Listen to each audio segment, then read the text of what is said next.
Thank you for joining us today. Looking to future-proof your business in a volatile, fast-changing world? Then I would say stay tuned. We are actually going to hear voices of different members of our global Kaizen Institute network, and we are going to discuss how and especially why we are thinking that Kaizen might be really the way to run your business. I would like to welcome today from the Netherlands, Boezra. I would like to welcome today Kimo from Finland. Thank you. And I would like to welcome Euclides from Portugal. My pleasure. Euclides, you have been together with Alberto writing a book, The Kaizen Culture Paradox. The first question I'm having, why did you write this book? And why did you want to write it now? Thank you, Carmen. So we wrote the book because we have been implementing Kaizen for a long time, and we recognize Kaizen is a very powerful management system.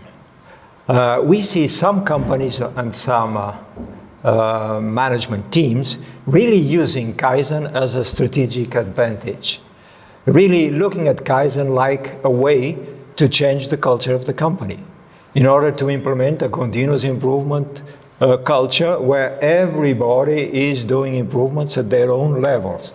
So we have seen this in many companies, and we have plenty of examples of companies doing this, where the management teams and the managing director, the CEO, and the top management are fully committed and fully engaged in implementing a Kaizen culture. We have seen this in some companies, but not in all companies. And we have seen that also there are a lot of misunderstandings in what is a Kaizen culture and how a Kaizen culture can be a management system, a strategy for managing the business. We have seen this. And you can go into the internet and ask, what is Kaizen? And you get the wrong answer. So we decided that there are some principles that you need to believe, and maybe you have to change your belief, because Kaizen is, like for example, we will talk, is a lot more than small improvements.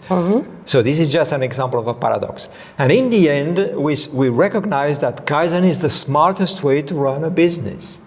And that's what we want to tell in the book. We want to tell this story. We want to explain the principles that can make Kaizen the smartest way to run a business.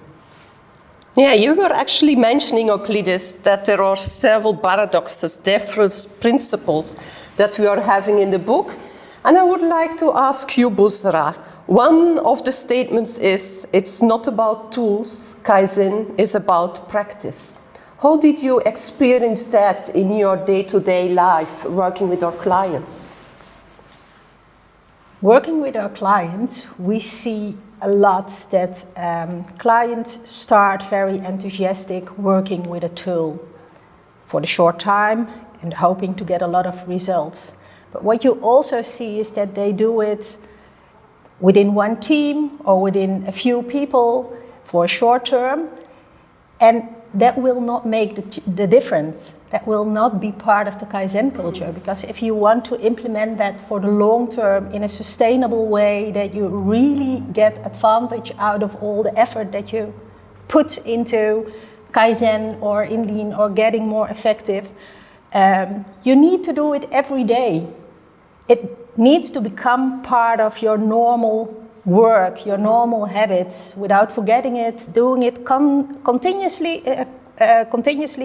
and consistently to get there. Because a Kaizen culture is built on habits, new habits, Kaizen habits, not on tools.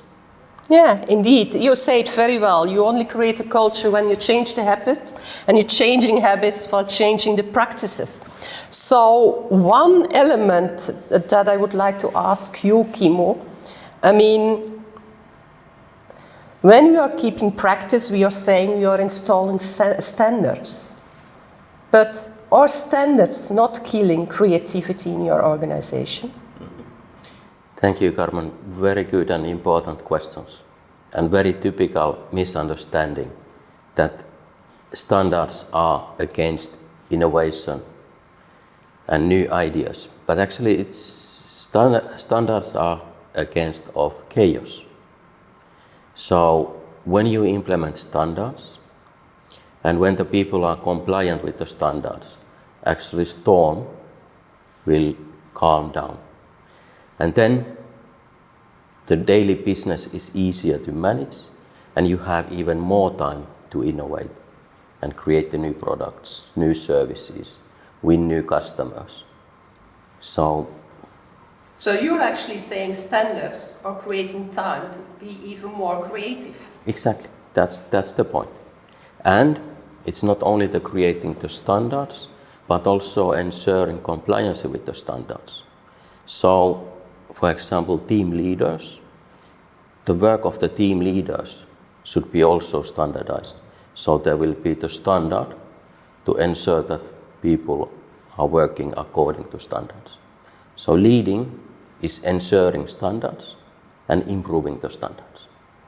Very nice. And picking on that one, improving the standards, what I hear very often listening to people talking about Kaizen, that you're saying, well, it's creating standards, it's making small steps, it's something going bottom up, everybody is doing some small things, and at the end you get a Kaizen culture. Do you believe in that, Euclides? No, Kaizen, that's another misunderstanding about what is Kaizen. Because Kaizen is all types of improvement, all sizes of improvements. So from small improvements to medium size to big improvements, and big improvements we can say it's breakthrough improvements connected to company strategy. Mm-hmm. So company strategy is a kind of Kaizen, is a kind of Kaizen practice, and these are really huge improvements. So top management should engage in big improvements and applying some of the Kaizen principles to plan the improvements and to implement those improvements. So we have our Kaizen flag with 3 colors, and each one of the colors represents one type of improvement. So the blue color is for natural teams. We can say small to medium-sized improvements. The white color is to cross-functional improvements, value stream improvements. Mm-hmm. It's a higher level of improvement. And the red part of the flag is for breakthrough innovation. So considering that Kaizen is problem solving and improvement at all management levels, we are really implementing a culture of continuous improvement at all management levels with everyone, every day, everywhere, engaged and putting time and effort in improving the company.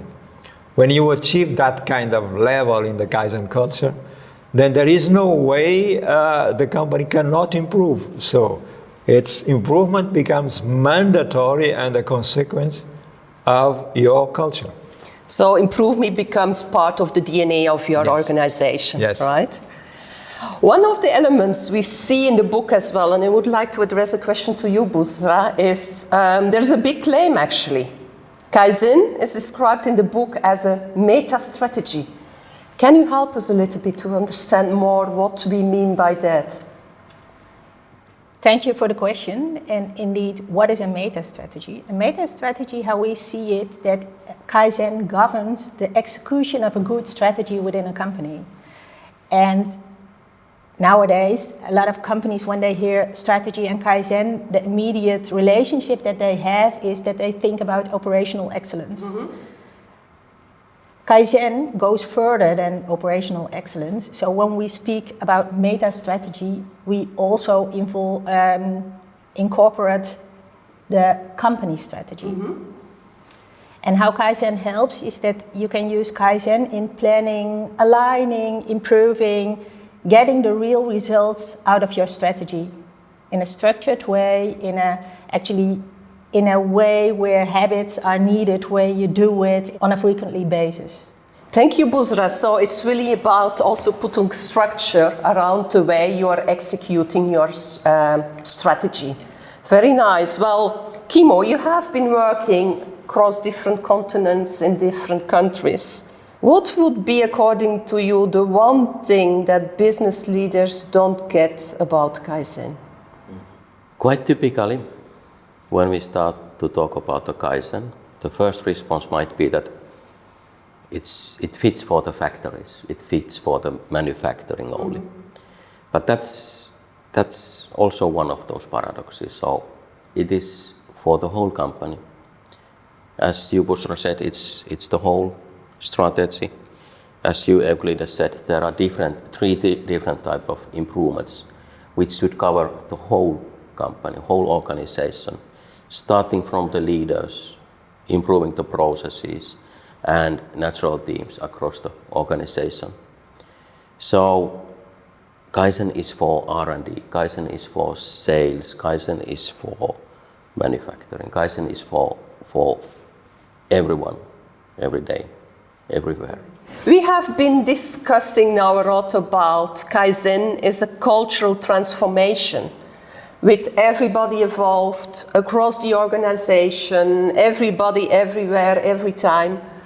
But that's a very big thing. When I'm a CEO, I need to start somewhere. So what would you advise me to start with to get on this journey? Yeah. So in the book, we are proposing some practice programs. We know that to change the culture, you have to change behaviors. We want improvement behaviors, right? But to have improvement behaviors, you need to practice improvement. So people need to plan improvements, to solve problems, and to implement improvements or new ideas or solutions. So we know that the practice is the secret to change the culture. So in the book, we are proposing a standard practice in 4 areas. The areas are leaders Kaizen. So what should be the practice for the leaders of the company that are planning the strategy and that are supporting the behaviors? We have another program that is a practice program called Kaizen Cycles, to implement Kaizen workshops in value streams, starting with the value stream analysis and then improving across all the processes.